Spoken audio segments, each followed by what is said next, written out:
Okay, welcome back. I got another Vice story for you.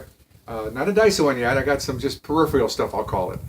One of the Vice concerns is gambling in public. Okay, and we had a bar that was joined by. It doesn't really matter who frequented it. It was just a minority group of people, and they would stand out front and they would shake dice on the sidewalk.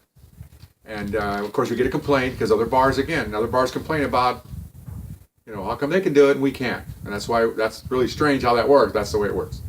So we started setting up a van across the street. We're watching them, okay? And we see, there's 4 or 5 people down there on all fours. They're shaking dice. Not a big deal, but this is what we do. We just keep the street kind of looking nice for the public.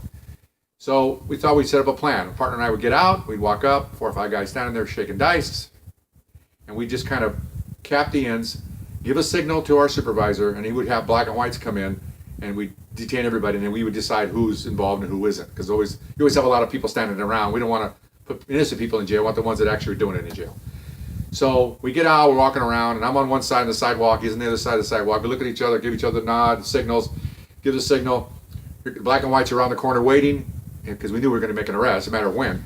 Here they come. So as they come up and pull the curb, of course, everybody looks at them. They don't look at us.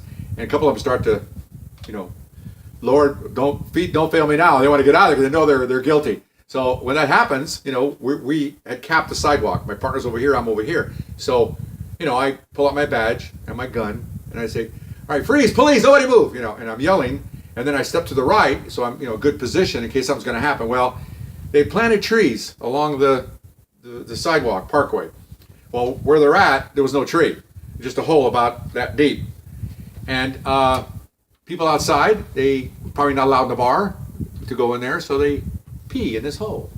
Okay, it's about a 2-foot square hole where there used to be a tree. So when I stepped to the right, I went into the hole.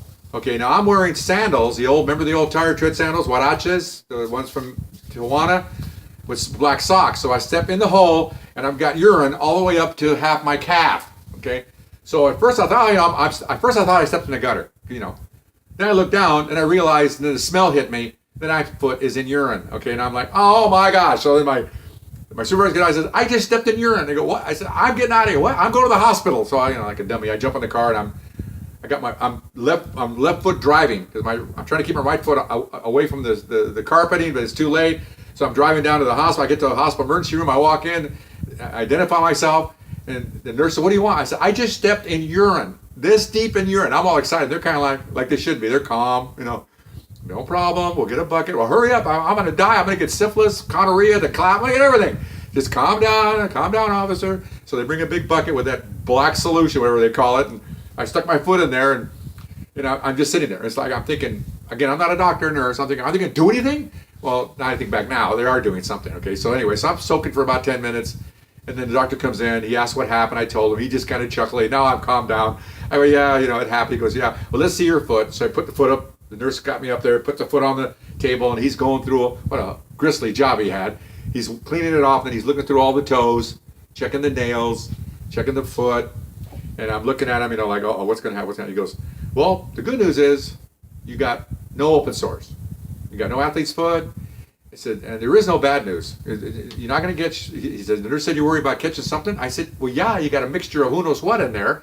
He goes, just like getting, he says, this is just like getting BD off a toilet lid. Okay, he starts laughing. He goes, very rare is it going to happen. Okay, but you got her soon enough. You have no sores. You're good to go. I said, so just let me see if you have any unusual activity down there in the next week or two.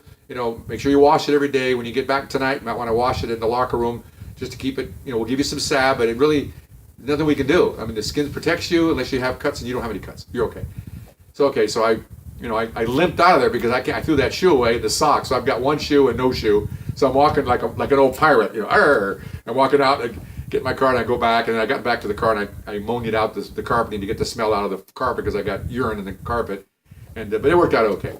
So nothing happened. I was fine, and all that freaking out was pretty much just a young guy thinking I'm going to get all kinds of diseases. So anyway, so that's my big bookmaking, or not bookmaking, but gambling arrest. Hope you'll see you next time.